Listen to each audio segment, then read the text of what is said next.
The princess who was born in the kingdom of Astria could bring destruction to absolutely the entire world around her. Such was the prophecy. Hundreds of years after this prophecy was made, no other princess lived more than 5 years. Of course, at first some did not even believe this prophecy. They thought that it was all a lie. But as soon as some people witnessed the disasters that occurred during the princess's life, everyone began to agree with these prophecies, of course. So the people made a one-eyed decision that the princess had to die. But the girl's parents rejected this order and were able to save her life. One day, the inhabitants of the city came to the king and queen, and they said that if the man and woman had left the princess alive, a catastrophe would have occurred. Of course, the king had no intention of killing his own daughter. He was saying that disasters such as hunger and poverty always occurred regardless of whether the princess was alive or not. It was for this very reason that they refused to kill their own child, because they saw absolutely no sense in it. This man was King Kirill of the kingdom of Vistria. But the resident, of course, began to argue with him and said that even without this, all the princesses up until now had strange characteristics and became evil. Of course, Kirill considered all this absurd. For a child to live only until the age of 5, and then killing was something unthinkable for him. The man tried to inform the city resident that despite everything, he and the queen had raised the child well, so no problems should have arisen. And so the young princess, with the protection of her father and mother, was still able to survive despite all the discontent from the villagers. However, this peace did not last long, because soon a terrible accident occurred with the carriage. The queen was inside this carriage, and she couldn't get out of there, and the carriage was burned to the ground, so the princess had to bury her own mother at an early age. This was a strong blow to those around him, and some of the king's assistants tried to prove to him that this was all because the princess was allowed to survive, contrary to the prophecy. The guy tried to convey to Kirill that if the princess had died, the queen would have remained alive. He truly believed this with all his soul. Of course, as soon as the king heard this at the funeral of his own wife, he could not stand it and spared this man's life. This all happened even in front of his children. But the king turned to everyone present in that room and asked them to listen carefully. The man said very loudly that Saraphina was his and Lucy's treasure, and therefore anyone who harmed his daughter would immediately die on the spot. Soon after the death of Saraphina's mother, her father simply became a real tyrant. While the bodies of those who oppressed the girl were piling up into a mountain, she grew up in a peaceful world surrounded by the love of her father, who doted on her. The man was truly incredibly polite and gentle towards his daughter, and said that no one could hurt her, so she should never worry about anything like that. One day, when the girl grew up a little, he even asked if there was something she wanted to receive more than anything else in the world. Seraphina did not know then what to answer her, because she did not need anything. Her father loved her so much, and gave her everything he could. The man then informed her that she didn't have to worry. He was ready to give her absolutely everything, no matter what. He was even ready to move mountains for the sake of his beloved daughter. For this reason, Seraphina's father brought her everything she wanted. At first, the girl felt great anxiety about this, but something deep inside her began to whisper various phrases to her. This voice inside her spoke of what it wanted most of all. It reminded the girl that she could have absolutely everything, and that she needed to get as much of everything as possible. And it was the source of the powerful magic that resided inside Seraphina, the seed of the demon king that had been inside her all this time.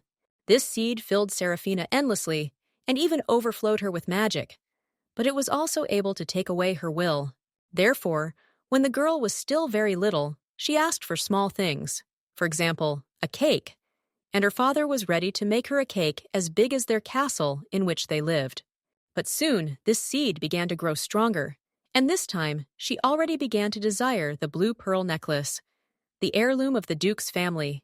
And since the father loved and cherished his daughter very much, he gave her absolutely everything without even thinking about what consequences this could bring him. Soon, Seraphina even asked for a beautiful forest from a neighboring kingdom. From a certain time, she just began to listen to this seed that spoke in her, and she liked it.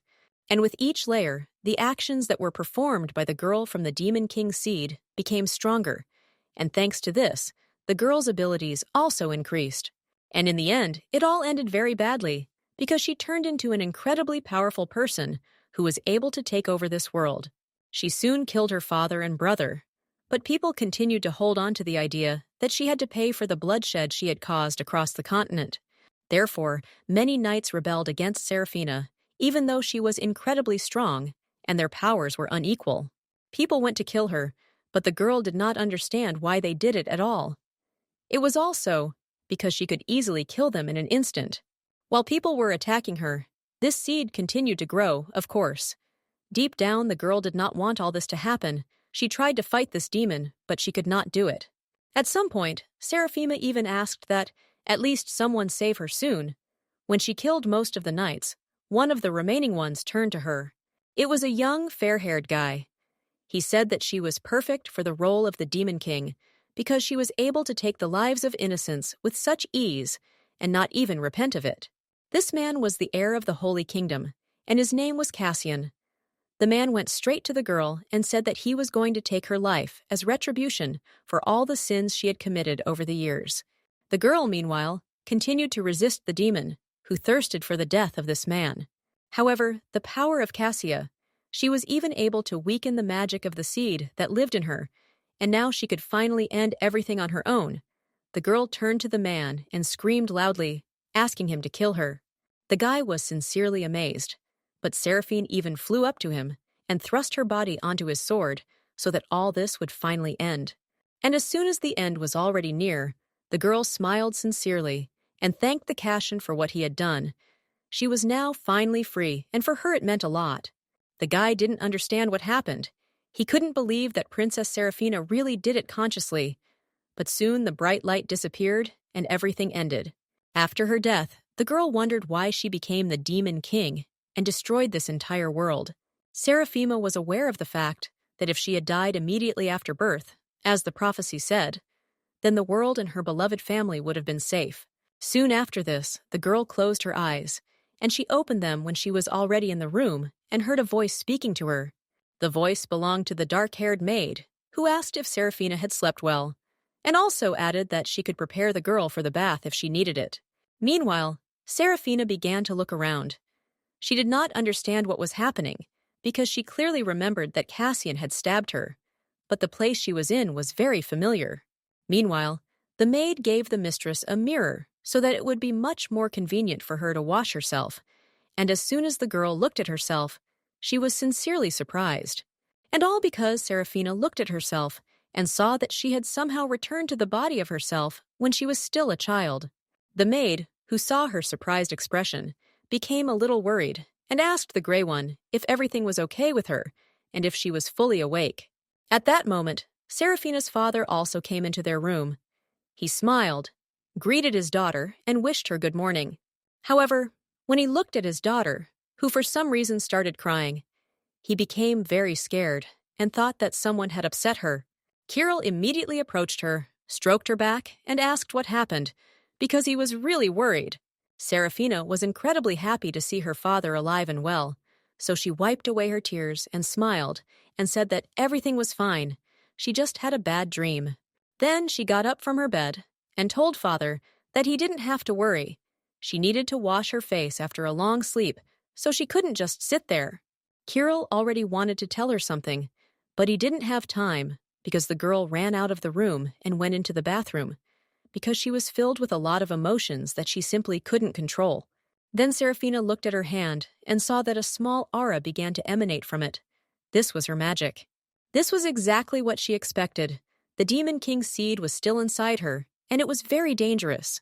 She quickly approached the mirror, and magic began to develop around her again. The girl tried to remember everything that had happened and figure out what to do next. Seraphima thought about the fact that perhaps because she reincarnated in childhood, this seed was still very small.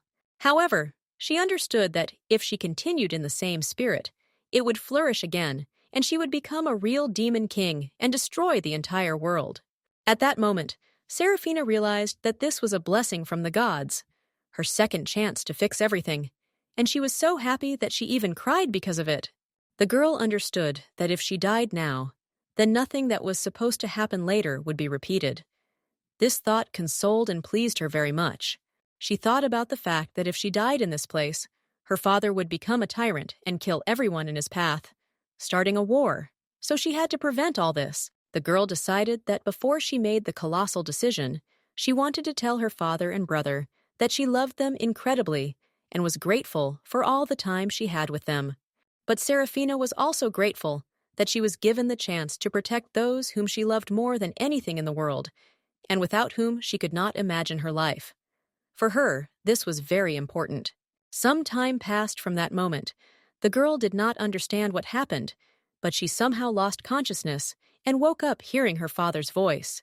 Kirill turned to her, and with a smile on his face asked if she had woken up yet. As soon as Saraphina heard and saw her father, she immediately began to think about the fact that she was somehow able to reincarnate again.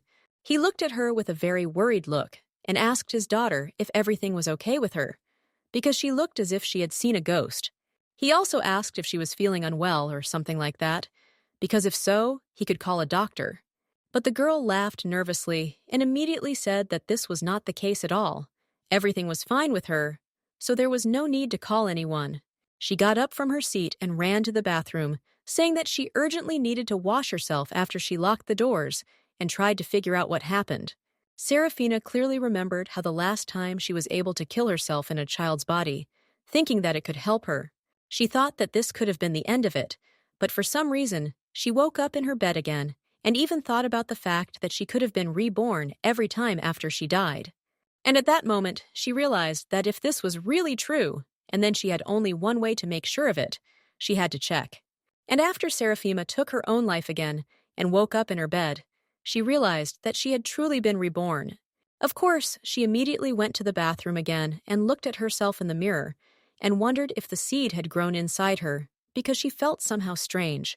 At that moment, she even began to panic a little, because she assumed that it could become stronger with each of her reincarnations. She understood that this rebirth definitely could not be a divine blessing. It was a semen possession and the power of a demon. At that moment, she seriously wondered if everything she remembered from her past life had to happen again. She definitely didn't want to relive the death of her brother and father and kill all those unfortunate people. Of course, she had to find a new way to prevent this. If she wanted to stop this seed, then death was no longer an option. However, as soon as the girl came out of the bathroom, she heard an incredibly familiar voice, and when she saw the woman to whom it belonged, Seraphina was shocked. And she was surprised by the fact that her dear mother was standing right in front of her. Of course, the girl could not resist, and immediately ran up to this tall, fair-haired lady. She immediately burst into tears and began to ask her mother for forgiveness. She said that it was all her fault, and that she was truly incredibly sorry that everything had happened this way. Lucy was shocked. She did not understand what had happened to the princess and why she was behaving like that, but she tried to calm her down. Meanwhile, Seraphina continued to think that it was she who killed her mother, but the warmth in her arms was too pleasant, and she simply could not let her go ever again. The woman then sat down in order to be at her daughter's level and carefully wiped away her tears, because when her little daughter cried, it was very painful for her. Lucy immediately asked if she really had such a reaction, since she insisted on going to bed late yesterday, and asked if it was true that now she would go to bed earlier so that such scandals would not happen to them anymore. Seraphina was a little surprised, but immediately said that of course she agreed to go to bed earlier. When her mother asked if she had brushed her teeth correctly, the girl immediately answered that she had. Also, Lucy asked if she had eaten all the vegetables for breakfast. Seraphina immediately felt a little better. She began to wipe away her tears and smilingly said that this was certainly the case. At that moment, Kirill came into their room, seeing that his daughter was in tears. He immediately asked in a rude voice what had happened. He was very worried. He immediately looked at the woman and asked why Sarah was crying. He told Madame Grey that if she did something to her, it was very wrong. As soon as Seraphina heard this, she became very scared and stood in front of the woman and told her dad not to be offended by her mom, because she hadn't done anything bad. The man, hearing these words and seeing such a reaction from his daughter, was amazed. He did not think that she would take it so seriously. Seraphina, meanwhile, continued to say that the woman had done absolutely nothing wrong, so he couldn't be angry with her. Kirill was a little shocked. He immediately went up to his daughter and tried to calm her down and said that he had really been pressured. He had made a mistake and had misunderstood everything. Then he assured her that this should never happen again. And Saraphina then breathed a sigh of relief and believed him, and also thought about the fact that she needs to stop her father's tyranny as soon as possible, and after that, find a way to stop the transformation of the Demon King. Some time passed from that moment, and Seraphina went to dinner. The servants who were standing around were already expecting her to start yelling at them again and talking about how they did everything wrong. However, when the girl wiped her mouth with a napkin, she thanked them in a polite voice for the dish, and this greatly surprised everyone around her. The servants could not believe that she had finished eating and had not yelled at them even once or thrown a tantrum. They did not understand what had happened and what to expect next. Suddenly, her mother turned to her and asked if she really didn't want more dessert, since she always ordered a double portion. But Seraphina, with a smile on her face, said that she had told her that from that moment on, she was definitely going to behave well, and that also included eating right. After that, she asked what they had next on the schedule. As soon as Lucy heard these words from her daughter, she immediately felt pleased and smiled. She said that the girl had a theology and etiquette class scheduled for the afternoon, so she had to go there right after lunch. A few more days passed from that moment, and rumors began to spread around the estate that the princess had really changed dramatically. Her teachers said that even one of the instructors burst into tears from how much she had changed and how happy he was about it. One of the butlers suggested that she had probably finally matured, and that this was the reason she had changed her behavior. One of the men approached another young guy. He had brown hair, and he said that, of course, she had not matured for several days to all of them. They treated them well, and now they decided to become too soft. After that, he said in a rough voice that they were talking about the prophesied princess of the Demon King. She was very smart, and for that reason, one must always be careful. The man also said that she must have already realized her situation, and for this reason came up with some cunning plan to achieve her goals. Smiling, the guy said that if we don't talk about the last few days, the girl always behaved like a villain, so they should never let their guard down. However, at that moment, Lucy passed by them and heard part of their conversation. She immediately asked if he had just spoken badly about the princess. The man, seeing Madame Grey, immediately said that this was not something bad at all. It was the real truth, and she knew it. So he said that she of all people should have known best because she suffered the most from this girl. And for this reason, he did not understand why she was protecting her. Of course, the woman didn't like it. She said that it was true that the girl had caused a lot of trouble, but it wasn't because of some prophecy, but simply because she was still a child. She also explained that all her children went through this stage, and of course it had to be corrected, and in no case could it be left as it was. The man smiled slyly and asked, did this really mean that in the end, Lady Grey still agreed with him that the girl was spoiled? But Lucy replied that of course she did not agree. She could never agree to the imprisonment of the princess in the temple. It was violence and confinement. Well, the man laughed and said that it was incredibly rude of her to act like that, and he asked what she was going to say or even do if the girl destroyed the world, as the prophecy said. Lucy calmly replied that in that case, she would give her life to stop her, and asked if this knowledge was enough for him. Without even waiting for an answer from him, she bowed and said that she already had to hurry because she still had many different things to do. The guy was irritated by all this. He considered it to be real stupidity, because when the princess acted, it was easier to manipulate the nobles and townspeople. But now things became more complicated, because Seraphina decided to act differently. In fact, this man was Kirill's brother, and, for the most part, the man made various rash decisions precisely because of him. Lucy, meanwhile, was on her way to meet the king. She said that the princess had not been throwing any more tantrums lately. The woman also said that she actively participated in the classes and her nutrition improved. She became a completely different child.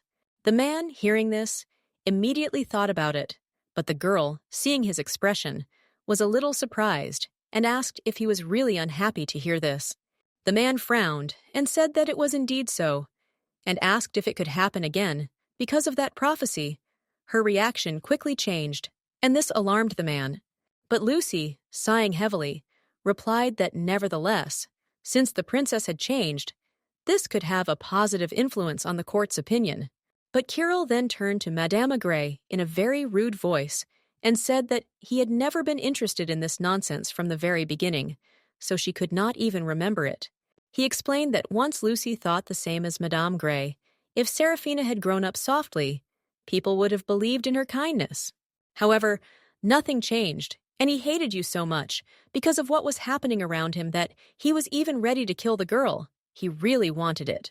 Meanwhile, Seraphina had already finished attending classes, and she finally had some free time. She went to her room to rest a little. The girl lay on her bed and thought about the fact that she did not know why she continued to return to the past alone, but she had one thought. She thought that perhaps this was a great opportunity to learn about the Demon King for herself, and it would make her job of saving the world easier. The seed that was inside her continued to whisper to her periodically and told her that she needed all these beautiful, precious jewelry and dresses, and that she had to demand them from her parents. But Seraphina held on tightly. She understood that she could not lose control over this at all. If she did, then her reputation would become much worse immediately. The girl certainly could not allow herself to allow this to happen. And what she feared most was that if she were not careful, her father would again turn into a tyrant, just like in her past life.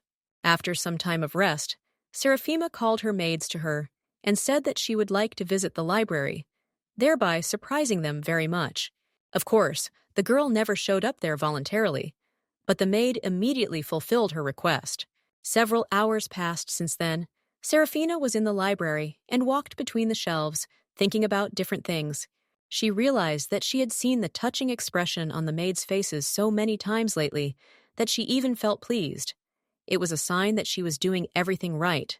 Every time Seraphina did something like go to the library, the maids were immediately very proud of her and unquestioningly carried out her request. And then, suddenly, when the girl walked past one of the shelves, she saw a book called The History of Everything. She was immediately interested in it. She thought that this book was similar to that one, as if it could write about something dark and mysterious. She really hoped that it would have something written about the Demon King, but she had one problem with picking up the book. Because Seraphina was in the body of a child and not an adult, she could not reach the very top shelf where the book was located, so she simply stood and looked up. She tried to reach there, and then suddenly heard a male voice behind her, which asked what the princess was doing. Seraphina immediately turned around and saw the twins who had made her life a living hell in the past. If you look far into the past, you can easily find those brothers and sisters who did not get along with each other than those who were friends, as is customary in the world. Therefore, the girl's father, his brother Theodore, was not different from the rules, and Theodore's sons also had no reason to love Seraphina. Even despite that terrible prophecy, the girl was a political threat, and of course, everyone felt it. When one of the brothers came closer to her, he said that he did not expect to meet the princess in such a place. He even thought that she did not know about the existence of the library. After that, he asked if she had come to find a book, or for something else. But Seraphina said that, of course, she had come to read. The guy then smiled maliciously and asked if she was planning to tear them all to pieces because of her anger and mischief. The girl immediately said that of course she did not intend to destroy them. On the contrary, she came to read them and learn something new for herself. But this excited the boy even more. He continued to smile and asked if he understood everything correctly. Then he suddenly took one of the books that were standing nearby and began to steal pages from it, tearing them into small pieces. He said that Seraphina was doing it again, and also asked if it was true that her words about wanting to study were a lie, since someone like her was definitely not capable of it. In fact, even in the past, no one believed her. When the broken vase lay in front of the girl, she tried to prove to everyone around that it was not her at all. But of course, no one even listened to her. People simply believed that it was another lie from her, just because she did not want to accept her deserved punishment. It was easiest for people to blame everything on the prophecy and say that it was telling the truth, that the girl was definitely trying to become the Demon King, and for this reason had been doing various terrible things since childhood. Of course, she knew all this perfectly well, so she decided not to react in any way to the provocation that her relative made. She pointed up and told him to help her get that book she wanted to get to. But she couldn't, and there was no ladder nearby, so she definitely couldn't get what she wanted. Smiling, she asked if it would not seem strange that she chose another book, and took it and tore it. The boy, hearing this, immediately got angry. He understood perfectly well that she was saying really smart things and was right. And besides, he didn't understand why she behaved so calmly and quietly, because usually, in such situations, she always made a scandal and still remained guilty of it. So he couldn't resist grabbing Saraphina's hand and asking who she thought she was. He shouted loudly at her and said that no one would believe her anyway, no matter what she said. So he thought it was wrong that she was making things up. The girl at that moment did not know what she needed to do in such a situation. She realized the fact that teaching him could take too much of her time, and in that case, she needed to find some other way. And at that very moment, she again heard the demon's voice inside her, which said that she just needed to kill him, and then the problems would be solved. The demon also suggested that she could simply break his wrist in order to get out of his hands, but he believed the best way was to cut out his tongue so that he would never be able to speak again. At that moment, Seraphina's eyes even turned red. She tried to fight her demon gut, but it was very hard for the boys. As soon as they saw this, they were very scared. The guy even let her go. Then he swung at her and asked what she was doing. He was of course afraid that she could hurt and harm him, so he decided to go on the offensive first. Seraphina was about to defend herself, but at that moment, her brother intercepted the boy's hand. He turned to the boys in a very rude voice and asked what he was doing with the princess. As soon as the guy turned his head to the side, she saw John's older brother and was very scared. He immediately felt ashamed, and he realized that now he had problems. Seraphina herself was amazed when she saw her older brother. He was a black-haired guy with golden eyes. He always helped the girl and was on her side. John turned to the guy and asked if he really was just going to hit the princess. The boy, of course, was very scared, and he replied that this was not true at all. He had misunderstood, and for this reason, he had formed the wrong opinion. Of course, John knew that he was lying to him, so he decided to strike first. He hit him so hard that the guy couldn't even stay on his feet and fell to the ground. After this, he told the groups in a voice that he wanted to officially raise this issue. So he asked them all to take a step back in order to avoid causing even bigger problems and disruptions. The boys, of course, were incredibly scared. They immediately started running away as soon as they were given the opportunity, because they knew that it could end very badly. Meanwhile, Seraphina was thinking about the fact that if John hadn't appeared, she could have hurt someone simply because of her bad mood. And that's why I felt so awful at heart. The girl lowered her head down and felt her whine with all her soul.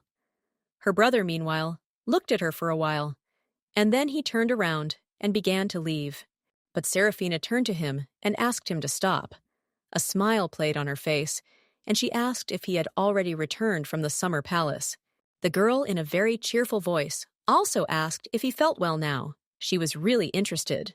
The guy slowly looked at her, and after that, he said that he wanted to tell his father about what happened that day, so he asked her to do her own thing. But he had to go already. There was no time for talking. Seraphina was, of course, very upset about this. She already wanted to call her again. But the boy left rather quickly and left her alone. In fact, John was the Prince of Astria and heir to the throne. He was born unable to smoothly channel his innate magic, and as such, his body was incredibly fragile, which presented many difficulties. His parents spent absolutely all their free time only on his little sister, the child of prophecy. And even after his mother's death, his father's attention still remained exclusively on Seraphine, which of course greatly influenced poor John. The boy always believed that for his father, he was no different from a stranger, because he never showed him love and attention. However, over time, John realized that since he really was a stranger to him, he had nothing to worry about. He did not have to live up to anyone's expectations and could only rely on himself. From the moment he met Seraphina, he returned to his room and felt very ill, and he understood that he could not return to the palace for some time because his health was not the best. But the guy seriously thought about that meeting with his sister. The last time he saw her was 6 months ago, and so he did not understand why she looked at him with such love and attention. For him, it was all incredibly strange, because this had never happened before. The girl almost despised him. Soon, someone knocked on his door. John thought that it must have been the doctor. He immediately sat up on the bed and turned to the man who was standing behind the door, asking who it was there. However, the voice he heard surprised him greatly because it belonged to Saraphine, who had come to him. The guy sat silently for a while, thinking about what he needed to do, but soon gave in and, sighing heavily, allowed her to enter. She immediately opened the door and quickly ran into his room. She approached the bed because she was very worried. She asked in an anxious voice how he was feeling, because his condition always worsened on rainy days, so she came to check. John looked at his sister suspiciously and asked how she knew this information at all, since he hadn't told anyone. The girl then replied with a smile on her face that she had simply heard it from the doctor, and that was the reason she had come to visit him. And when John looked at her, he saw that strange expression on her face again, but he turned away from her and asked if she had just come to visit him. Saraphina suddenly became a little sad. She was silent for a while, and after that, she said that in fact she had one request for him, and she held a book in her hands. And after that, she asked if it would be okay if she read it while sitting next to him. The girl also said that she would definitely behave quietly if she disturbed him in any way. Then, of course, she would immediately leave and would not bother him anymore. John, hearing this, was shocked, so he did not clearly answer her request, but decided to ask his own question. And the guy asked why she wanted to read in this particular place, since she could have read in her room. Saraphina smiled happily and said that, of course, it was all because she wanted to be near him, because she loved him, and it was for this reason that she wanted to spend as much time with him as possible. Of course, John did not understand how this was even possible. Up until this point, they had barely even seen each other, even though they were family, and he had always thought that they were just strangers. But now he didn't understand what had changed. He could not understand the reason why she gave him such an unconditional attachment that he never received from his parents, and why her face lit up whenever she saw him. John looked around the room for a while, and soon he finally allowed Saraphina to stay, because this was something new for him, and he wanted to know where it would all lead. Some time passed since then. It was already dark outside the window. The rain continued to fall on faces, and the girl, who was already in her room, suddenly went out onto the veranda. Seraphina was wearing a cloak to keep warm. She looked at the blue moon and realized that she was finally ready. After that, she jumped down and landed on the ground. She understood that she didn't have much time. She only had one day to find the herb that could cure her brother's illness. John was always unwell, and for this reason, he was stuck in the summer palace. The girl realized this fact that if he recovered, it was possible that he would be able to stay in the main palace and would not leave him from this thought. Eating was much easier. And besides, she wanted with all her heart to protect her brother because she knew what fate awaited him, and it was certainly her fault as well. So soon the girl took off with the help of her abilities and went in search of that very necessary herb. The rain continued, and the girl walked through the forests and still could not find the herb she needed. Of course, this upset her, because a lot of time had passed, and she had already managed to forget where that very flower could be. Seraphina was looking for a moonflower, and this plant could only grow on a rainy night, with a full moon where many people died. Of course, Seraphina clearly remembered where it happened. It happened when her mother's carriage burned down, and everyone around was fighting. The girl was still a very small child then, and watched everything that was happening. Her mother then said that she had to live no matter what. Of course, Seraphina was furious, but her father managed to remove her from that terrible place and save the girl's life. When she finally got to the right place, nearby in the shade of the trees, she finally saw that very white moonflower. And then suddenly, she felt something shining around her. The girl looked up and saw small creatures that were really shining. Seraphina was a little surprised, but it was obvious, because now that her mother was gone and the forest was abandoned, such creatures appeared. These creatures were moths. They spread a hallucinatory powder that had a strong effect on humans. And besides, they were truly deadly, because just 2 or 3 of them could instantly destroy an entire group of mercenaries. So when her mother was still alive, she carefully ensured that these creatures were not there. However, then she saw a pink glow nearby, thinking that they were still magical beasts. And in her opinion, It was very cruel to just take and destroy them. Seraphina thought that since she had the demon seed, they were completely useless to her. They had no effect on her. So when one of the butterflies landed on her hand, she simply squeezed it and thereby killed the creature.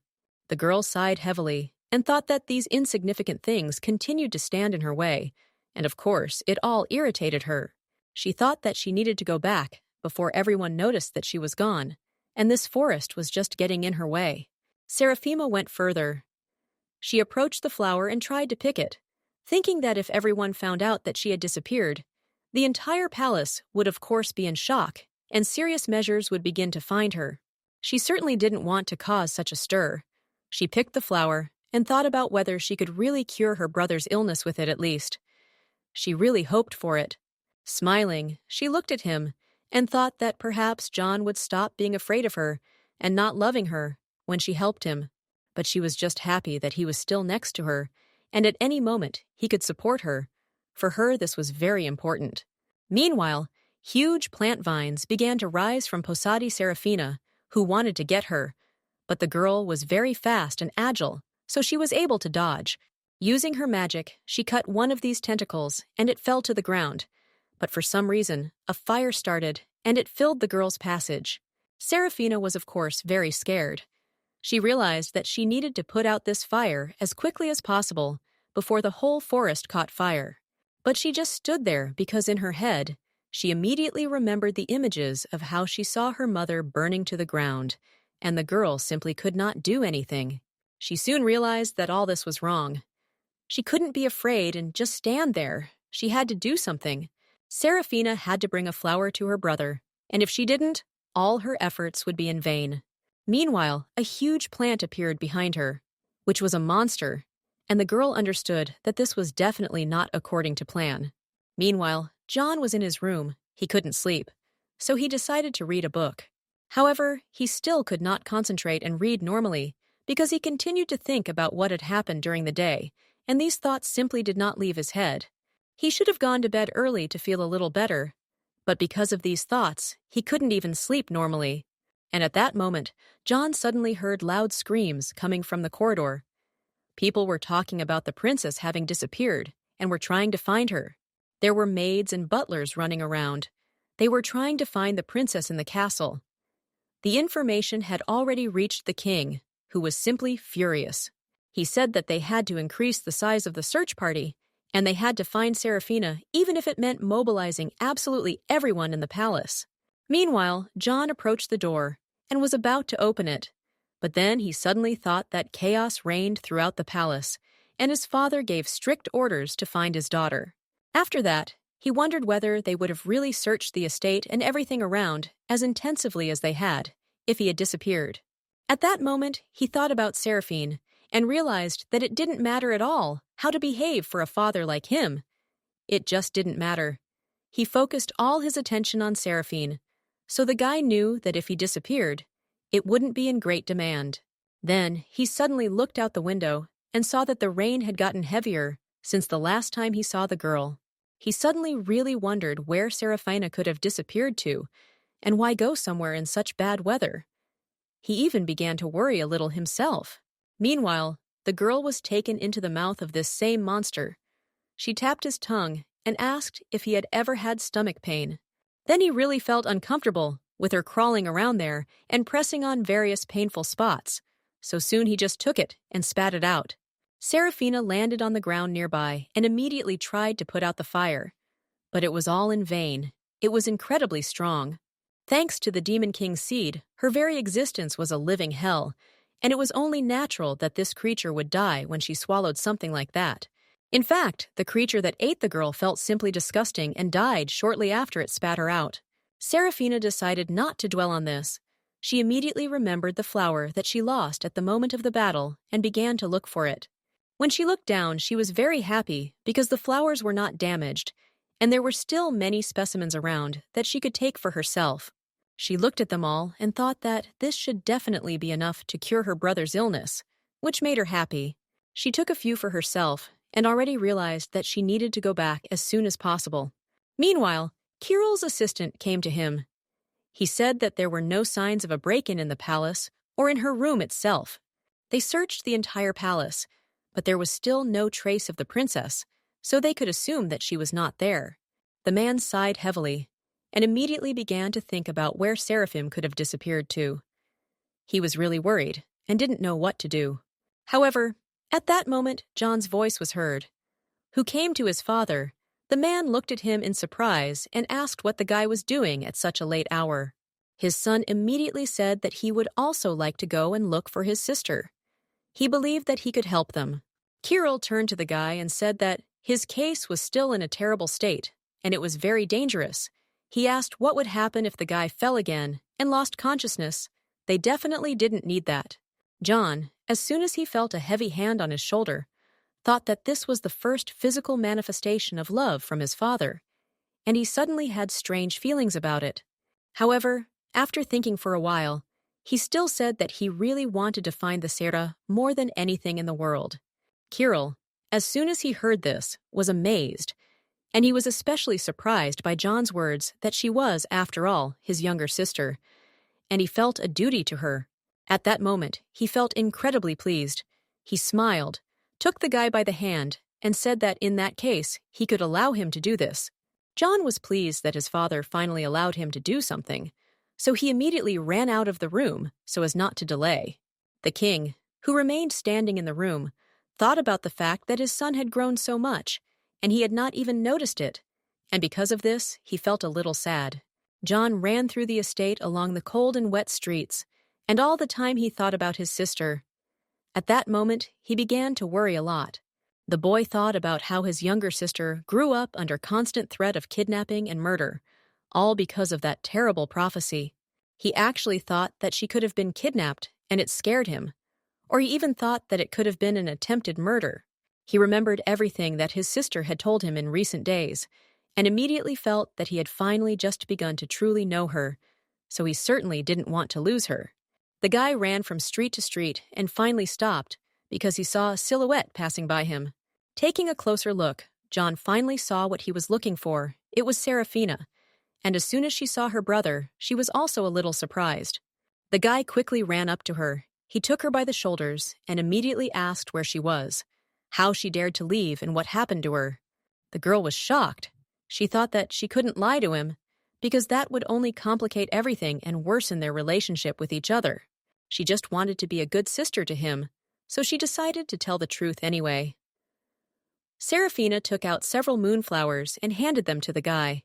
The man, seeing them, was very surprised and asked me if she had already disappeared and had caused all this fuss just because of these flowers. His sister asked for forgiveness. She said that she didn't want them to worry so much. She just went out to find herbs that could help him and improve his health. She explained that they grew in the garden, and she had heard that if you brewed it and drank it, his illness could actually go away. So she decided to try it. John was silent for a while, and then he asked how she could have known this information. Then the girl thought about what she should answer, because she really didn't want to lie. But of course she couldn't tell the truth. And after a short silence, she finally said that an angel came to her in a dream and told her about it. For this reason, she decided to check whether this information was true. The guy, of course, did not understand what she was saying, but Seraphina expected this. Using a dream as an excuse was very unreliable. She even assumed that the guy was incredibly angry, but John suddenly asked if she had really stood in the rain for half the night just because she heard something in her sleep. He looked at the girl with an incredibly worried look and asked why she did this, because he really wanted to understand her motives. Seraphina then replied that she just wanted her brother to no longer be sick. She wants him to live a long and healthy life, so she was ready to do anything for him. At that moment, she burst into tears and said in a trembling voice that she did not want him to die. And at that moment, she remembered a moment from her past, how she brought this man to death on her own.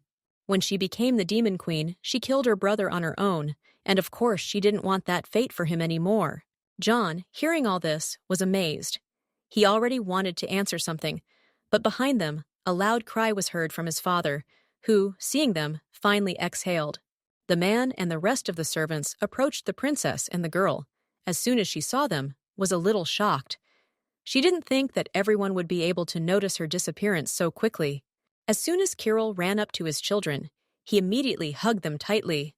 For John, this was something new and surprising, because his father had never shown his feelings for him like that before. Then the men finally stopped hugging the children. He looked at Saraphina and asked if everything was okay with her, and also if she was injured anywhere. The girl was shocked, but she apologized for leaving. She said that she didn't want her father and brother to worry so much. She didn't think that everything could be so serious. Well, the man smiled happily and said that all this was completely unimportant. The most important thing was that she was now safe, so his soul was at peace. After that, the man turned his gaze to John and smiled at him, saying that they could talk about something a little later. But now it was time to go back to the palace. Soon after a few days, the maids who were cleaning the palace began to talk among themselves. One of them said that Prince John's condition had noticeably improved recently. She said she thought it was the first time he seemed so quiet and peaceful, without constant pain. The woman agreed with her and said that she had also heard that the flower that the princess had brought had actually begun to work, and thus helped the boy.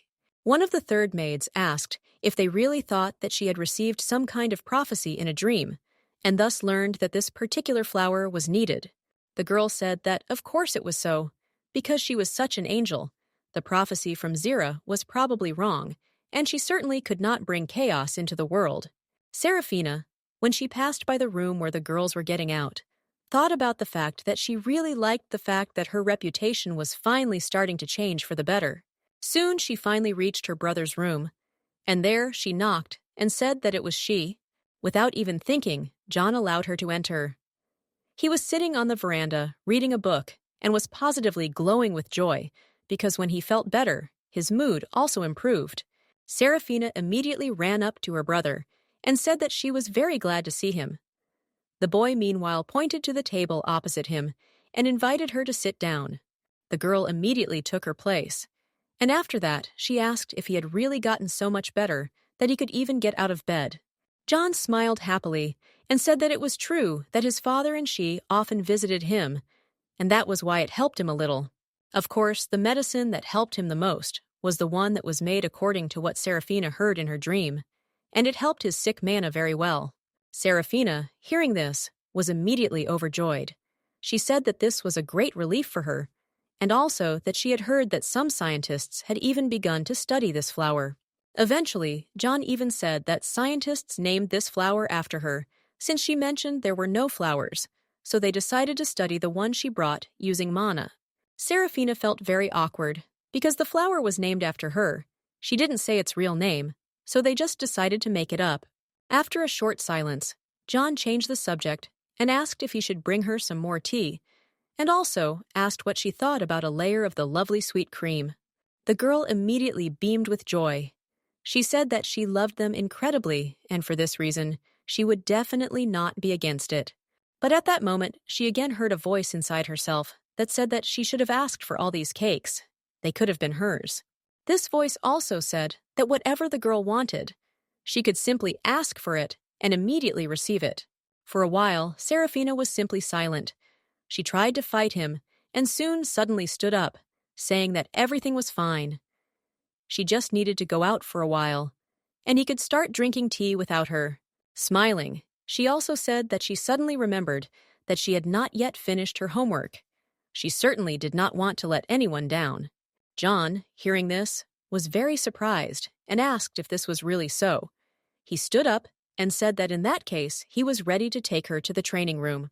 The girl, hearing this, immediately became happy and said that she was grateful to him for this, and, of course, was not against him taking her. After that, they left, and Seraphima at that moment thought that during this time she noticed that she had become much closer to him, and their relationship with each other had improved significantly.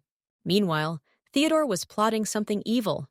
He came to one of his comrades, and he asked what the situation was in the city in general. The guy immediately replied that the princess's reputation was improving. The prince was cured thanks to the dream she had seen, and there were even rumors around the palace that she had received a divine prophecy. A man who was a little older than Theodore heard this and said that it was very problematic for them, and he was not happy about it.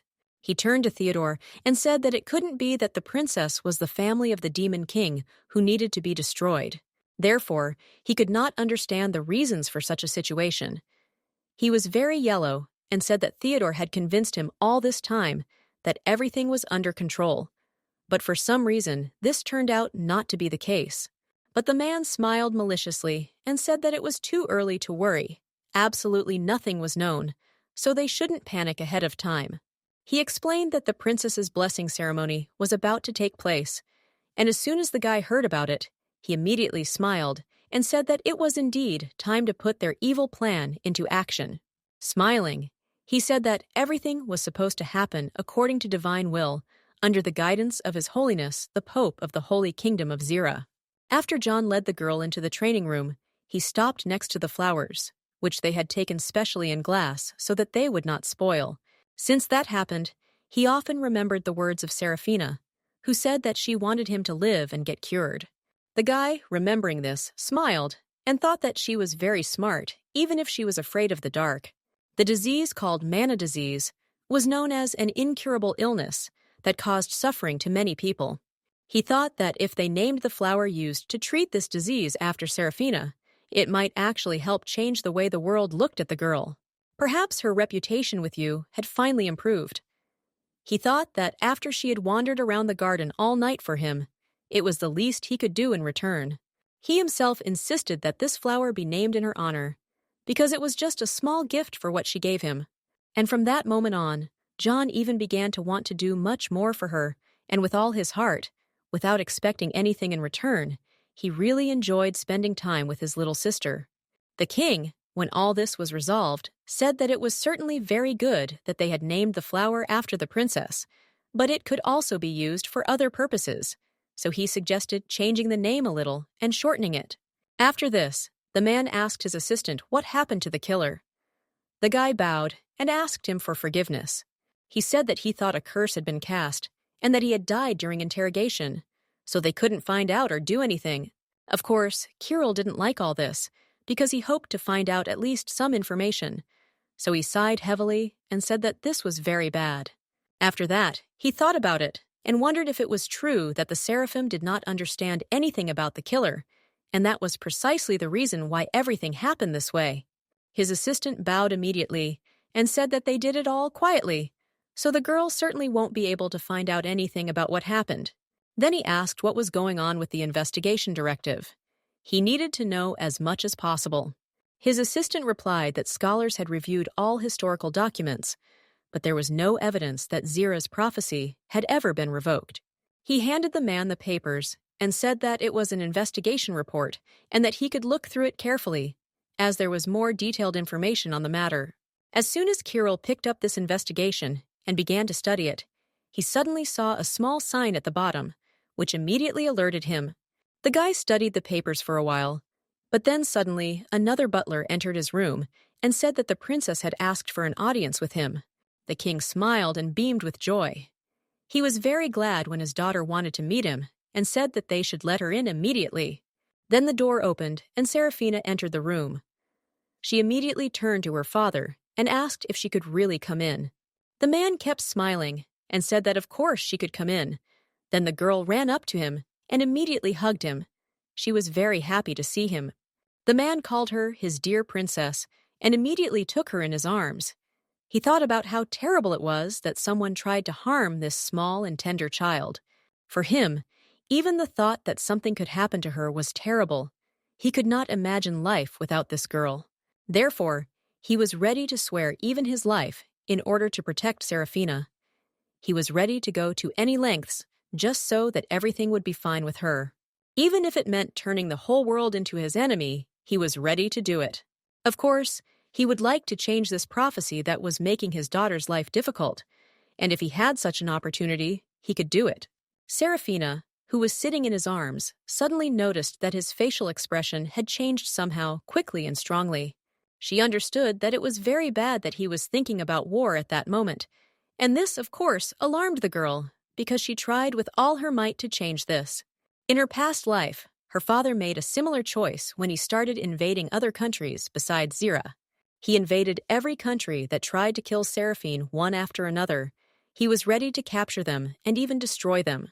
And as a result, a full-scale war between the Zero Alliance and Astria happened, and a lot of blood was spilled around. The girl really tried to stop the war even this time, and if it had to come to this, she was ready to go even against her father. Seraphina knew what this war could lead to, so she was ready to stop her father from this decision by any means necessary. The girl suddenly tugged at his sleeve, attracting the man's attention. He immediately smiled and asked what had happened and what she wanted. And she smiled and said that she had just recently read a very fascinating book. As soon as the man heard about this, he immediately beamed with joy even more. He said that it was simply wonderful, and also asked what kind of book it was. Seraphina, without thinking twice, said that it was a story of a warrior, and as soon as she read this book, her heart really began to hurt. She explained that she didn't think wars should ever happen because they only caused pain and harm to people. She also said that she really hated those kings who started these wars. She believed that such people thought first of themselves and not of others. Of course, as soon as Kirill heard this, he immediately felt unpleasant because he realized that if she really planned to start a war with Zero, then his daughter would hate him. Then he imagined how Seraphina would look at him with hatred and tears in her eyes and ask why he chose war instead of listening to her and finding another way. Of course, even when he just imagined it, he immediately felt uneasy about it. And Seraphina suddenly answered Father that she remembered that she still had some plans for the evening, so it was time for her to go. She told him to get his work done as quickly as possible and not to bother himself, then kissed him on the cheek and ran away. The girl was really glad that she was able to tell him what she wanted, and really hoped that it would at least influence him a little. After she walked out the door, she breathed a sigh of relief. She understood that this could definitely keep everything safe, at least for that moment, because her father had already understood how she felt about wars. However, as long as the killer continued to come for her soul, her father would still be very vigilant, and this thought would remain in his head anyway. She moved on and wondered if she could at least figure this out on her own. Maybe she could do something about these killers. But before the girl had time to carefully consider this idea, suddenly a multitude of knights appeared in front of her, who wished the princess all the best. Seraphina smiled and said that she was very glad to see them, and also praised their work, because they always protected her so diligently, and for this she was very grateful to them. In fact, she didn't expect to see so many knights in this place, even with the threat of murder. It was still excessive protection from her father. And then suddenly, she looked at one of the knights and saw that there was someone else standing behind him. She immediately asked who this person was. The man stepped aside and pointed to the young man. He said that he was a newly converted knight, and that he too was now to serve her. The guy immediately smiled. He came forward to the girl and bowed, and said that his name was Diorin Gray, and it was a great honor for him to now serve the princess. He also said that it was incredibly important to him that he was able to meet her, and at that moment, Seraphina suddenly remembered this man, but already at an older age on the battlefield when he took the full brunt and died. Her knight Diorin was her home and shield throughout her past life. This man protected the Demon King because that was what the girl was. It was wrong, and therefore such a death was simply terrible. In order to save the girl, he put his back on the line and died on his own, until the very end. Even knowing who the girl was, he protected her and continued to be on her side. In the battle for Sulphur, the knight died defending the Demon Queen, and what was left of his name was a real shame because people considered him a traitor and could not accept his position. And the Demon King continued to live thanks to him, and the Demon King's family escaped, did not allow her to die. And this man, when she was already on the verge, simply took and protected her. Then suddenly, the man turned to the princess, since she had not answered anything, but only looked at him in surprise, as if he were a ghost. But the girl immediately came to her senses. She smiled happily, and said that she was also very glad to meet him. She heard from Emma that he was supposed to accompany her to the purification ritual. The man smiled happily, and said that it was indeed so. However, he didn't think that his mother would tell her about it. But he also said that it was an honor for him to have the opportunity to accompany the princess. Seraphina came closer to him and took his hand. The boy was very worried then, because he did not expect that she could be so friendly to him. But the girl, smiling happily, said that she was just about to drink tea and invited Sir Diorin to go with her to tea. The boy hesitated for a moment and said that he was not sure whether he could do it. However, an older knight appeared behind him and said that it was the princess's order, so he could reschedule the boy's training for another time. He needed to spend time directly with the seraph, so there was no problem. The girl immediately became very happy. She ran in the other direction and thanked the man for letting go of the Diorin, and also told the guy to hurry up. The guy was actually genuinely surprised, but smiling, he told Her Highness that of course he would go with her. Meanwhile, John was walking down the corridor and met his cousins, who blocked his way. Theodore's sons looked at him angrily. They were already planning something bad. One of them asked the guy how he was doing in general. The man immediately became wary. He was well aware of the fact that nothing good could be expected from these people. That's why he said in a quiet voice that apparently they didn't remember what he said last time and wanted to repeat the same thing. Then the guy slowly started to approach them closer. Of course, they immediately became wary because they knew that he was capable, and they definitely did not want that incident to happen again. Then John stopped not far from them and said that he wanted to ask them something. He asked one of the brothers whose hand was trying to hit Saraphina. One of the guys was very surprised and immediately asked for forgiveness and what he meant. However, this reaction was enough for John. He immediately smiled, touched his shoulder, and then pushed him down the stairs. His brother, of course, got scared and started yelling at Morgan and telling him to be careful because he could get seriously hurt. After this, he turned to His Highness and, shouting loudly, asked what the prince was doing in general, and most importantly, why. John then folded his arms across his chest and said that in any case, the guy had better call someone quickly because Morgan had fallen and was definitely hurt. So it was better for him not to ask stupid questions, but to act as quickly as possible. His brother, meanwhile, was actually lying at the bottom of the stairs and holding his hand tightly. It was painful for him. He was moaning and couldn't even get to his feet. Meanwhile, the guy continued to argue with the prince. He asked what he was talking about. Did he really mean that he didn't push Morgan? After all, that's exactly what John was hinting at. The guy calmly asked him if he really thought he could push his brother. And after that, grinning, he also said that just as he had previously tried to falsely accuse the princess, he was now trying to do the same to him. He looked the guy straight in the eye and said that, of course, no one would believe him anyway, and therefore he didn't need to try to shift the blame onto someone else. He also said that they were all just idiots who threatened the princess, and John was just a fragile and vulnerable man onto whom they now want to dump everything. After that, very quietly, he also asked if the guy really thought that he could harm the princess and that this whole situation would end with accusations against Saraphina. Of course, he thought it was very stupid of him to think like that. And when some time had passed since then, the girl was sitting on her bed after a whole day. She sat and thought about Diorin, remembered his appearance, and she felt more and more sad because she also knew what actions she had done with him in her past life. But this man always put her life above even his own.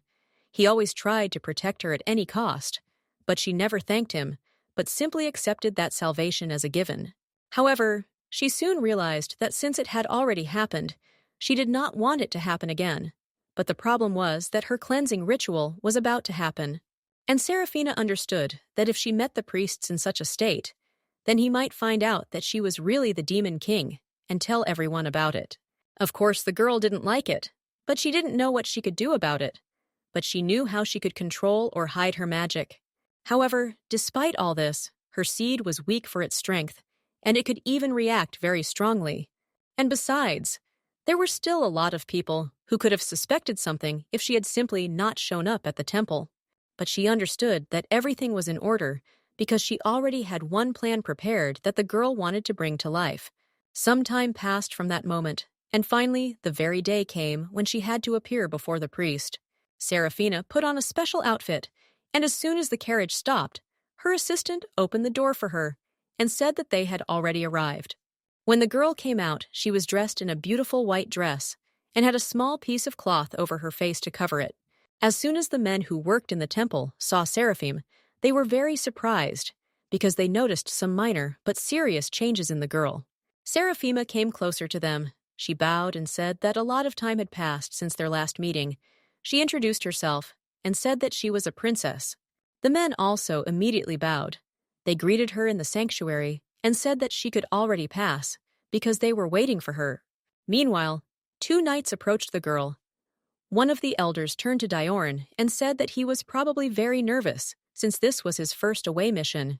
The guy, lowering his head down, said that it was indeed so. He felt a little uneasy and was afraid of doing something wrong. But his partner said that he shouldn't have worried because he was very lucky to have come at just the right time to get an unforgettable experience for himself.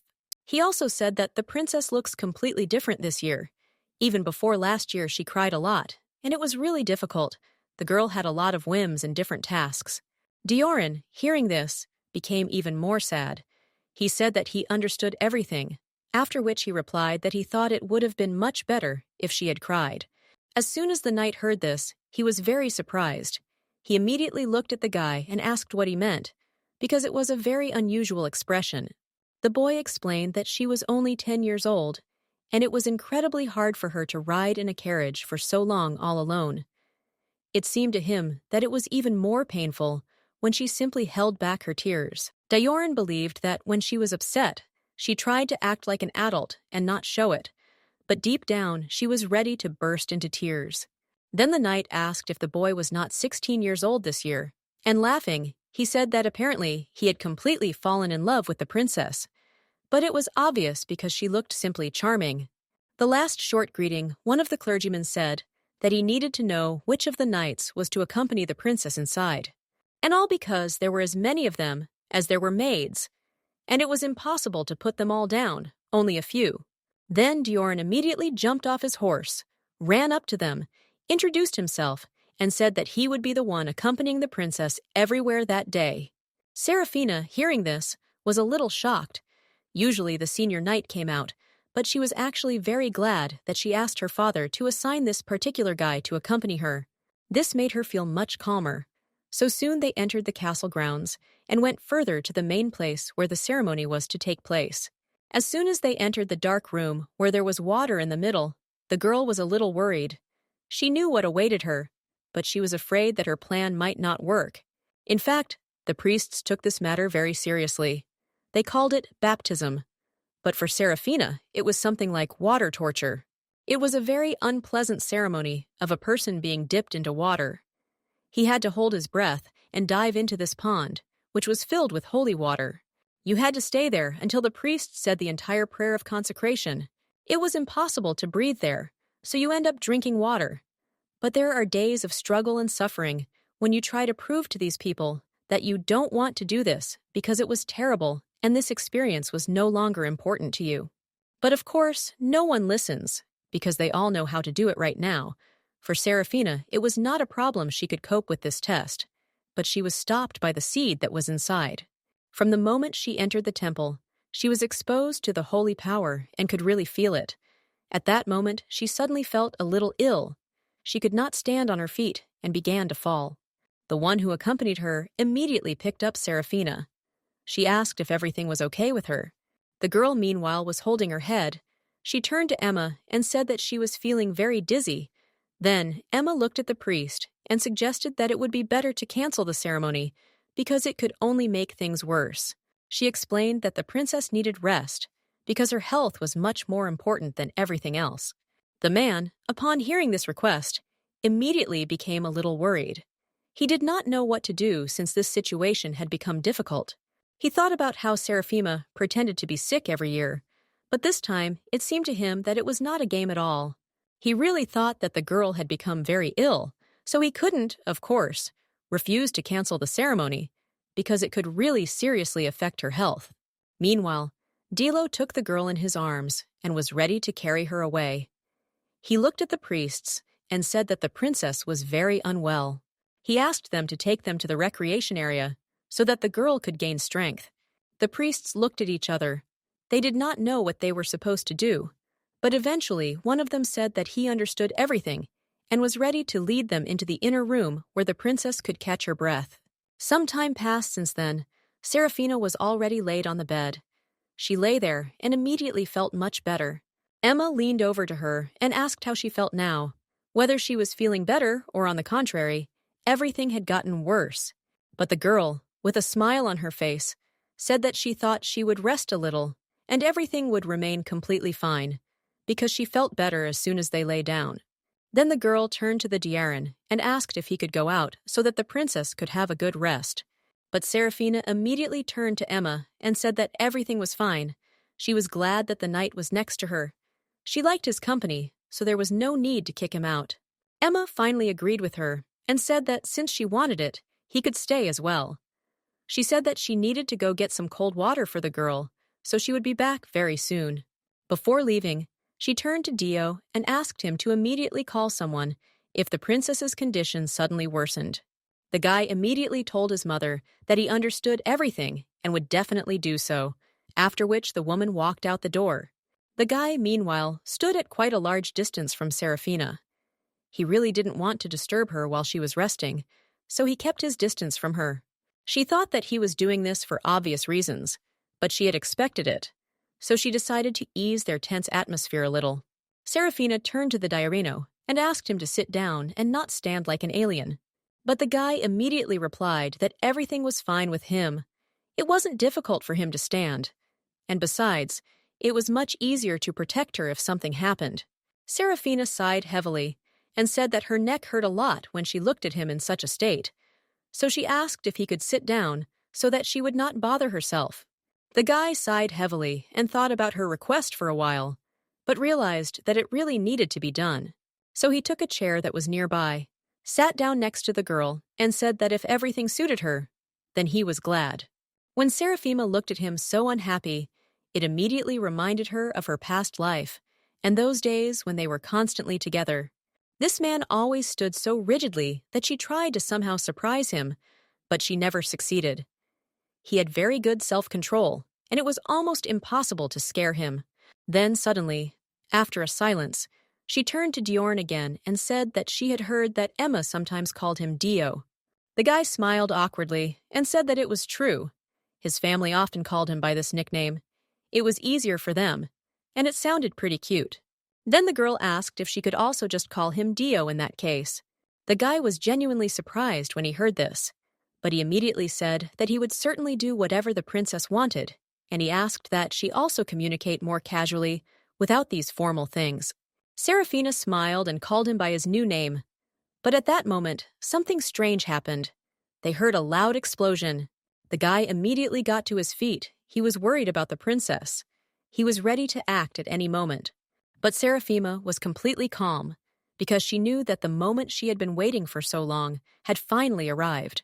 These sounds became more and more frequent. All the furniture that was in the restroom was literally shaking from these big explosions. Dio knew he had to act. He immediately took the princess in his arms and told her to forgive him for being so rude, but they had to get away from this place as quickly as possible. When he quickly opened the doors and immediately ran down the empty corridor, in fact, Seraphima knew that this was a specially planned attack by killers who wanted her soul. Of course, this is exactly what she expected, because the temple was an inviolable space, and an attack on the temple went beyond common sense. However, despite all this, if they ignored the non-aggression pact, there was no better opportunity to kill Seraphina than to catch her right at the ceremony. The guy, meanwhile, was running because the explosions were still going on. In order to take this castle by storm, he had to run away from the fragments that were falling from the ceiling. It was really quite an adventure. Seraphima continued to sit in his arms. She thought that, thanks to their bright destruction, I did not have to endure the lighting ceremony for some time, and this, of course, could not but please her. At that moment, Emma ran out of the corridor. She turned to the girl and Diorina. She looked very scared because she didn't want anything serious to happen to the two of them. Well, as soon as she saw the children, she breathed a sigh of relief. She said that she knew where the back door was, and they had to get out of it as quickly as possible, so she told them to hurry up and follow her. Dio immediately said that he understood everything. After that, all three of them, very quickly, ran to that very spare door through which they had to get out of this temple. Emma turned to the princess and said that the door was right in front of them. They would soon go out through it, and all this horror would end. She would finally be safe. But at that moment, due to another explosion that occurred, which destroyed the wall right in front of them, they had to stop. When they were about to continue on their way, they could not because the killers surrounded them from all sides. They simply had nowhere to run. The killers were ready to attack the princess at any moment in order to get her soul. Emma was very serious, just like Dio. And Seraphina just continued to sit in the guy's arms and watched everything, because she was still a small child and definitely could not resist them without using her magic. But she also realized that if she used magic, she could easily deal with them. But then her nature would be revealed, and it could cause her even more problems. But of course, Seraphina did not come to this place with an unprepared plan. She even had a solution for such a situation, so she was absolutely calm. At that moment, one of the killers flew straight at them. One of the other partners told him to kill the woman first. This killer was already flying straight at Mu, but she was able to easily stop him, took the sword, and activated her abilities. This woman was not just Dio's mother and Seraphina's nanny. She was a master of the sword. And as soon as the killer saw this, they were shocked. Of course, they did not expect such a turn of events. None of them had time to say a word before she was able to kill them one by one. In fact, many years ago, there lived a phoenix who made a name for himself in the war between Austria and other countries. However, the girl heard that he disappeared immediately after the war, and did not think that the best swordsman in the form of Emma could appear in this kingdom. The woman was truly a professional in her field. She dealt with all these hooligans without any problems, thereby protecting the children she loved so much. And so, when some time had passed since that moment, all the murderers were finally defeated by just one woman, whom no one had suspected. But Seraphina thought about the fact that it was quite obvious that it was her father, the constant threats of murder, who gave him this chance. He would not have given the job of nanny, who was incredibly close to the girl all the time, to someone else if that person had not been well prepared for any eventuality. After Emma finished, she turned to her son and told him to immediately evacuate the princess first. The guy didn't think long. He immediately ran to the exit. And in the meantime, new killers came to the woman, with whom she still had to fight. But the woman was not afraid at all. She was ready to go to confrontation and fight with them all. Meanwhile, Dio took the sword along the way in order to fight off uninvited guests if necessary, and ran along special corridors to the exit. And when the killers looked out from around the corner, the guy immediately pointed a sword at one of them, even before he had time to say anything. Dio was able to easily deal with a couple of these hooligans and went on his way. On the way, he turned to the princess and asked if everything was okay with her, and if no one had accidentally touched her anywhere. Seraphina beamed with joy and said that she was fine, so he didn't have to worry. Dio was then very happy. He also asked the girl to be patient with this a little longer. They had already almost reached the exit. He also advised her to close her eyes and ears so that she would not hear all this. At that moment, when new killers appeared on their way, Dio was able to easily deal with them, and the girl listened to his advice and did not look at all this. But at that moment, she heard a voice inside her head that said that they could easily end all of this if they killed everyone present. Thereby, of course, they would help Dio. This demon whispered to her that she had to protect this knight because he was ready to do anything for her. He tried to make the girl use her power. But Seraphina, of course, was much stronger than all this. She quickly began to tell this demon in response to close his mouth and not say anything. He had no right to choose. Meanwhile, they finally ran to that very exit, however, when Dio stepped on one of the panels. Everything around suddenly began to shine brightly, and some blue smoke appeared around. The guy, of course, was immediately scared. However, as soon as he opened his eyes the next time, he found himself in a completely different place, which amazed him even more, because they were in a temple, but now in an open area. Seraphina also opened her eyes to see what was around her. She was amazed that they had created a teleportation spell, but she felt a rather ominous energy around her.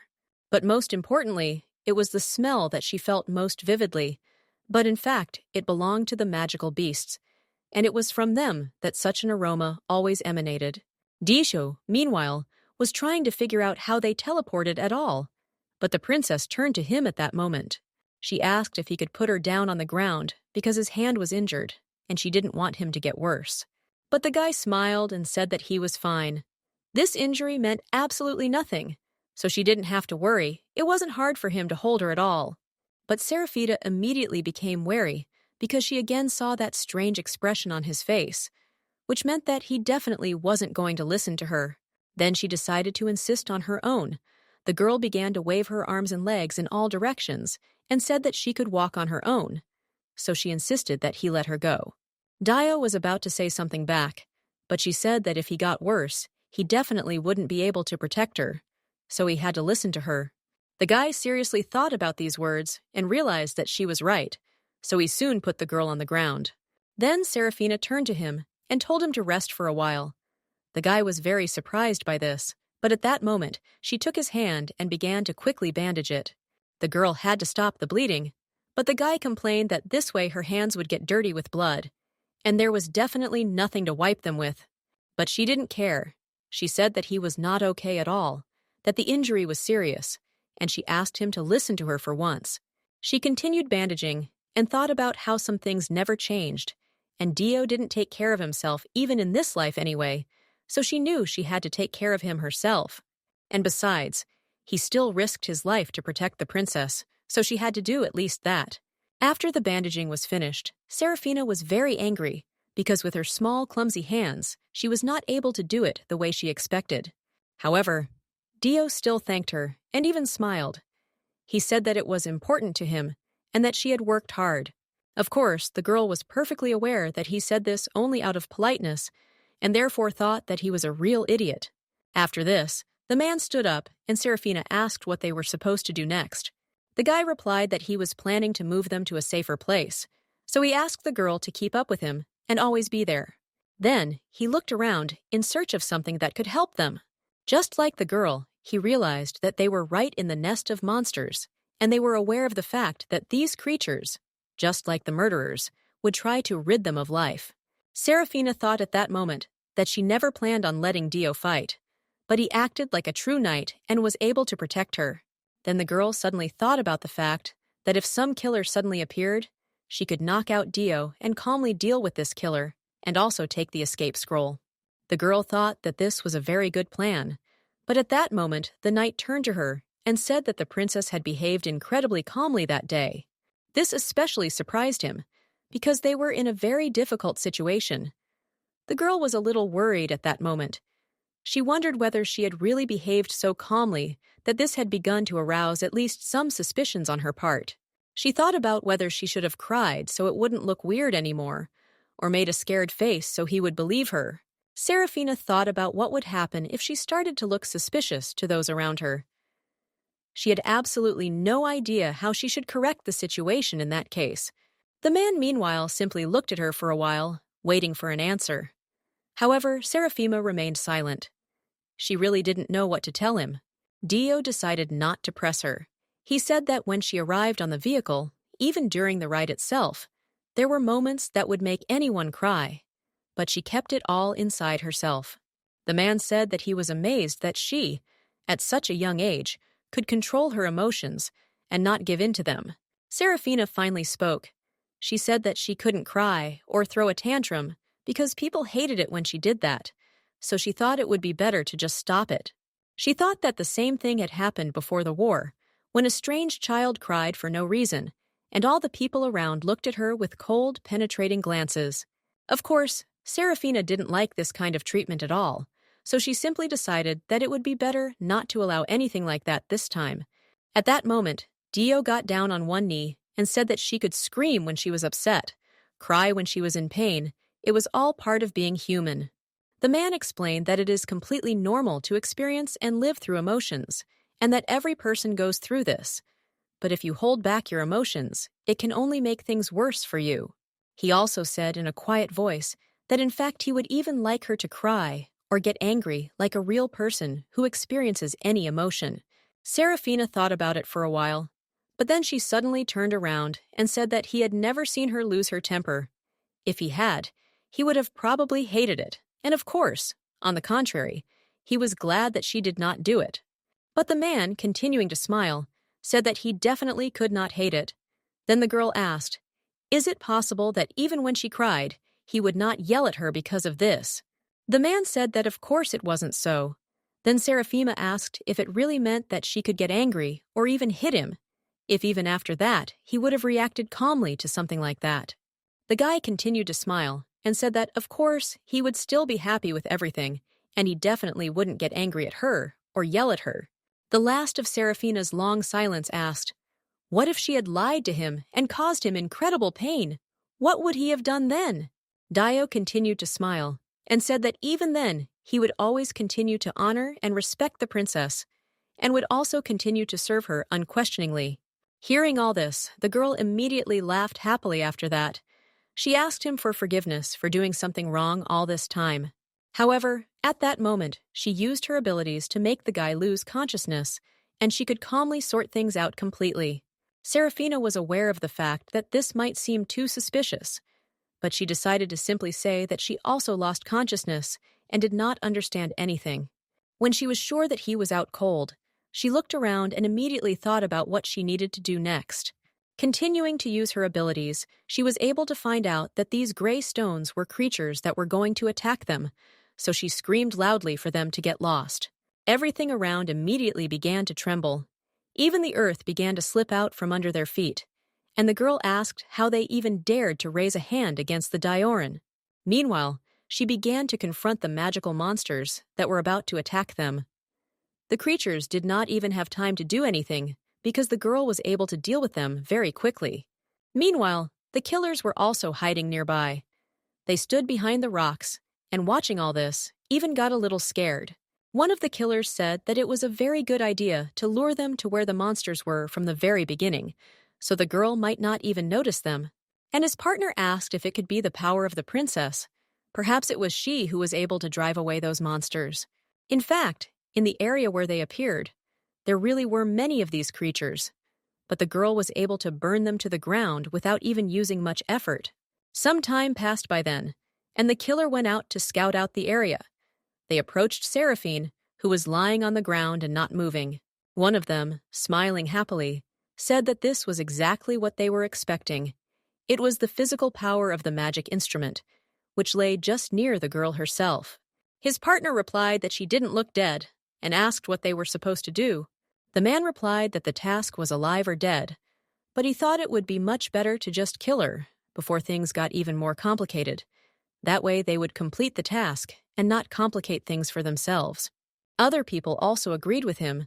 One of them took out his sword and said that perhaps the safest option in this case was to simply return the body to the customer. The guy immediately pointed the sword towards the girl, but nothing happened after that. When his partner went to check what happened, he was very surprised. The man who wanted to kill Seraphina ended up dead himself. He coughed up blood and simply fell unconscious to the ground. The killers around were also very surprised.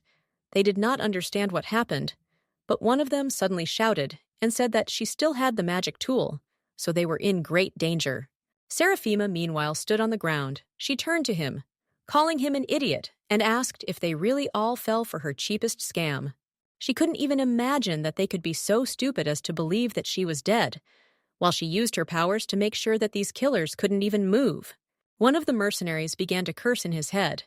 He did not understand what kind of magic tool the girl was using, because this power was so strong that he could not even resist it. The girl, meanwhile, thought about what she should have done with them all, because the seed sprouted when evil was committed, and she certainly did not want to kill all these people.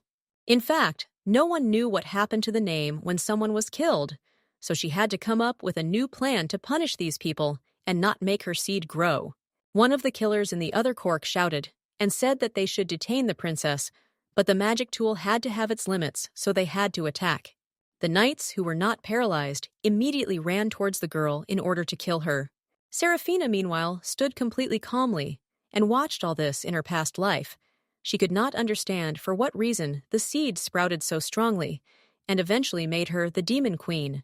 However, now she knew this information, and for this reason, she could not allow anything like this to happen again.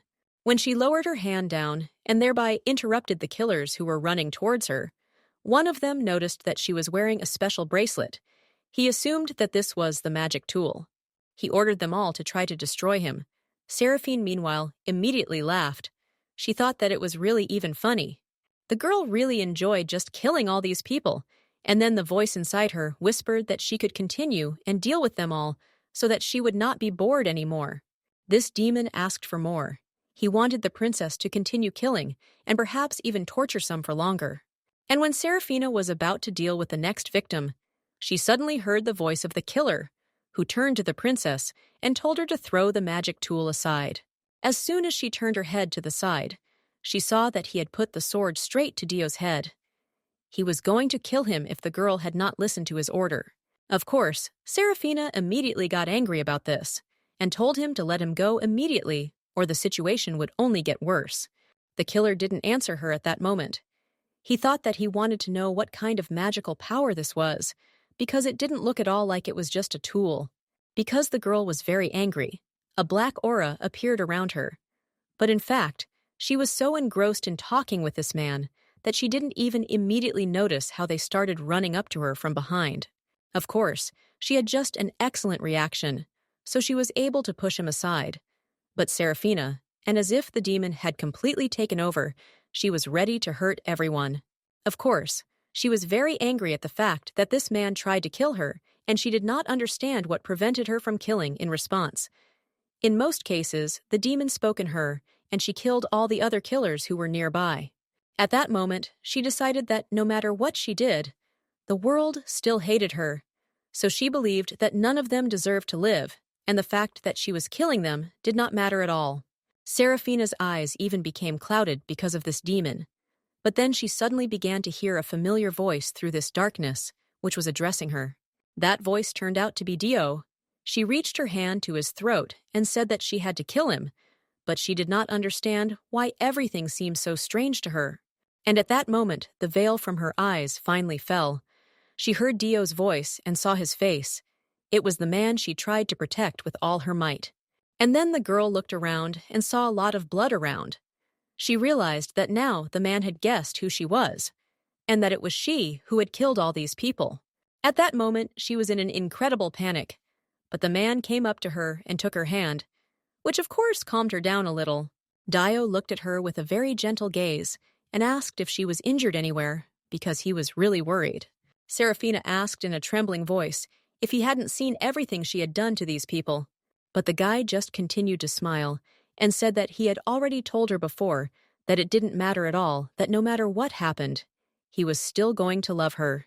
He also thanked her because if it weren't for her, he would definitely not be alive anymore. He now owed his own life to her for this, and Dio said that he incredibly appreciated what she did. Seraphina was genuinely shocked, but the man replied that that was why he wanted to dedicate his life to her, the girl who saved him. Seraphina immediately ran up to him. She hugged him tightly and was ready to cry, because she had already completely forgotten that she still had that person who believed in her. The guy also hugged her back, and for a while they just stood there as if nothing had happened. They only had that moment. Seraphina thought about how she had almost killed this man with her own hands and realized that she could not allow such a breakdown to happen again. She didn't like what she experienced at all when Demona took over her mind this time, because of her innocent blood shouldn't have been spilled with the same force that once destroyed this whole world. She was ready to protect at any cost all those people who loved her and whom she loved with her heart. Meanwhile, the father and the girls called Madame Grey to him. He thanked her and said that it was only thanks to her that his daughter had returned safely. This conversation took place after they had all returned. He said that he was truly incredibly grateful to her for this. The girl bowed and said that she was only doing her duty and nothing more. She replied that she had to do so because that was her job. The man, meanwhile, handed her a paper and said that he had decided to promote Sira Diorina and increase his salary for what he had done that day. He also said that her family should have been fully rewarded because they really did their job very well. Madame Grey bowed again and said that, as she had said earlier, she was simply doing her duty and did not expect any rewards or gratitude in return. Then the man replied that in that case it would be possible to argue and see whose will would be stronger than hers or his. Madame Grey asked him to withdraw his offer, and she insisted on it.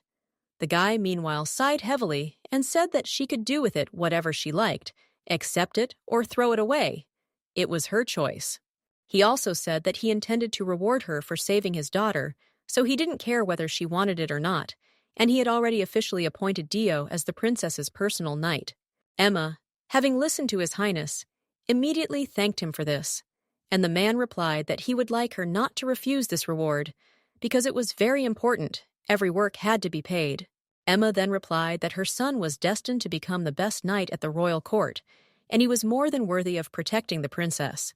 Kirill smiled and said that if she said this on his behalf, then no one would dare to give in to this, because she was, after all, the best swordswoman.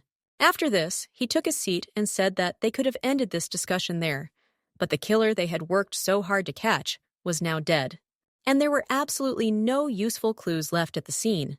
So he asked her if she had come across anything noteworthy so that they could continue their investigation. Emma was silent for a while, but then she said that, as expected, they were highly skilled. She understood this from their fighting technique. She also said that perhaps there might have been something left behind, but they had completely erased all traces of themselves and left no clues. She had checked the perimeter several times. She explained that these people reached the back gate too quickly, so they simply couldn't do anything. After a short silence, the king said that the layout of the temple was a closely guarded secret. It was like a labyrinth, protected by several layers of magic. Everything was specially prepared in case someone got through.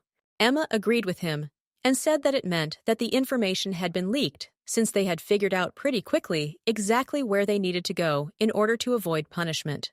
Kirill, hearing this, sighed heavily. This situation made him very angry, and he said that in that case, there was someone among them who was a traitor, since the information had actually leaked. Some time passed from that moment, and when the next day came, Saraphina came into the room after her classes and lay down on the bed, incredibly tired. She was in incredible pain because only one explosion from the seed had occurred, and her body had already begun to gradually collapse. Of course, this caused her a lot of inconvenience. His will of this demon turned out to be much stronger than she expected, and it was incredibly difficult for the girl to resist him. She truly believed that if she just lived quietly, then maybe he would stop growing and finally calm down. However, twice already she almost lost complete control over her body. The first time it happened when the twins attacked her. She was ready to kill them right on the spot because of the will of the demon. And again it happened when she was wounded by the killer.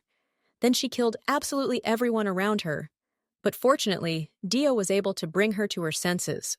Seraphima was very disappointed with her behavior. She really believed that it would be easy for her to resist this monster. But everything turned out differently.